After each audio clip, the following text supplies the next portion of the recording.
Akhir pekan akhirnya tiba. Alwi, Dira, Bu Susi, dan 5 rekan kerja Alwi berangkat ke Villa Bunga.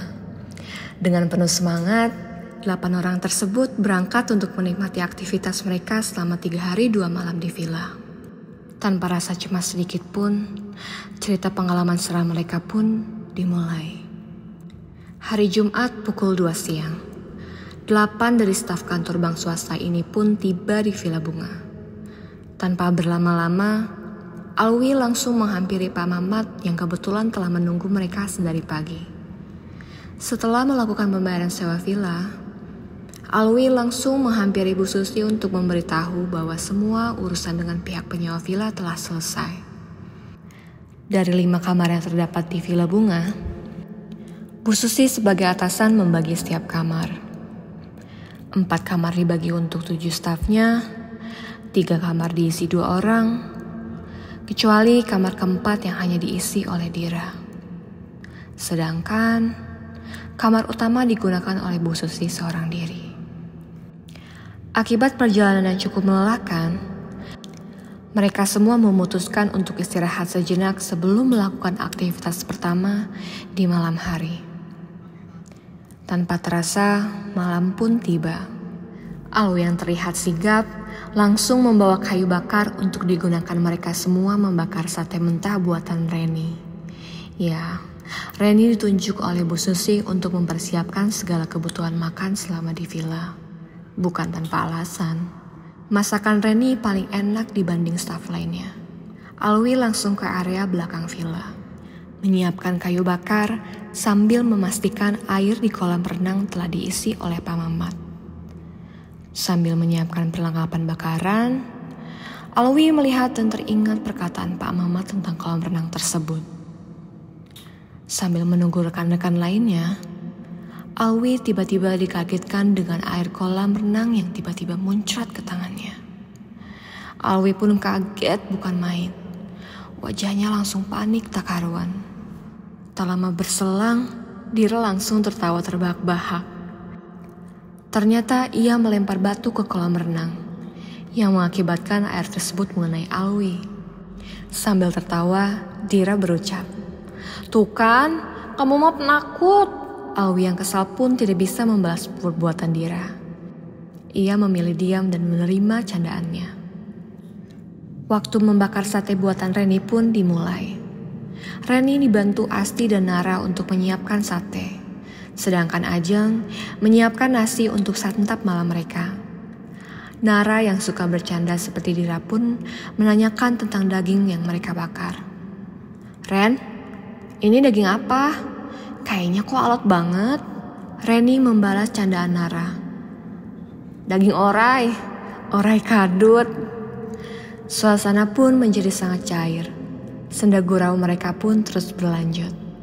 Alwi dan Sidik yang telah dipanggil Reni untuk segera menyantap masakan pun langsung memanggil Bu Susi untuk segera bergabung. Mereka akhirnya berkumpul di area kolam renang. Alwi sengaja tidak memanggil Dira karena ia masih sangat kesal dengan perbuatan Dira menakut-nakuti Alwi. Tak lama, Dira pun datang. Ternyata Dira baru dari luar villa untuk membeli rokok di warung sekitar. Dira yang lapar pun langsung menyantap sate yang telah disajikan. Dan Dira pun memberikan komentar bahwa sate buatan Reni, Asti, Nara, dan pembantu di villa tersebut sangat enak rasanya. Asti langsung berucap kepada Dira, "Lah, ini mah yang bakar aku, Reni, dan Nara. Mana ada pembantu?" Dira pun merasa tidak percaya, karena ia melihat ada 4 orang yang membakar sate tersebut.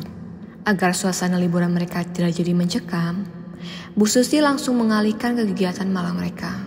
Kegiatan saling introspeksi diri dalam tim di divisi mereka. Malam yang panjang pun berlalu. Setelah kegiatan tersebut, mereka kembali ke kamar masing-masing.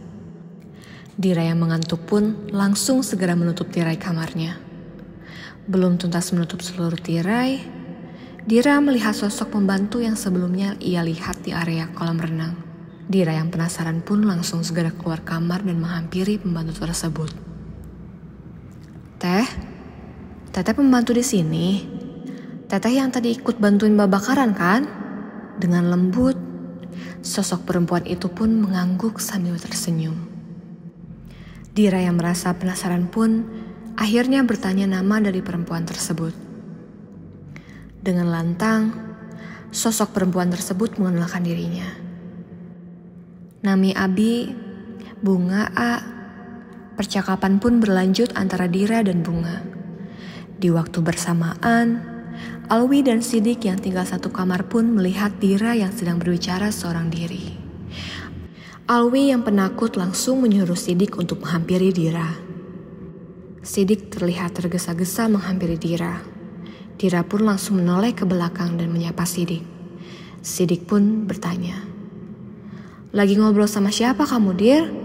Dengan santai, Dira mengenalkan Bunga pada Sidik. Tapi saat Dira membalikkan badan untuk menunjukkan Bunga, ternyata Bunga sudah tidak ada di sana. Sidik yang panik pun langsung menyuruh Dira segera ke kamar dan beristirahat. Keesokan paginya, mereka semua memulai aktivitas senam pagi. Sebagai pegawai yang merangkap sebagai pelatih senam, Ajeng mulai memimpin semua gerakan. Di tengah senam pagi, Pak Mamat menghampiri mereka semua. Pak Mamat pun langsung disapa Dara sambil bertanya, "Pak, punten, di sini teh ada pembantu yang namanya Bunga." Pak Mamat pun bilang, "Iya betul Kang, tapi itu mah bukan pembantu, itu mah yang jaga villa ini juga." Merasa lega, Dira pun menyenggol tubuh Sidik dan bilang bahwa Bunga adalah sosok perempuan yang sangat cantik. Sepertinya Dira menyukai Bunga. Ia ingin mengenal Bunga lebih jauh, tanpa tahu siapa sosok Bunga yang sebenarnya.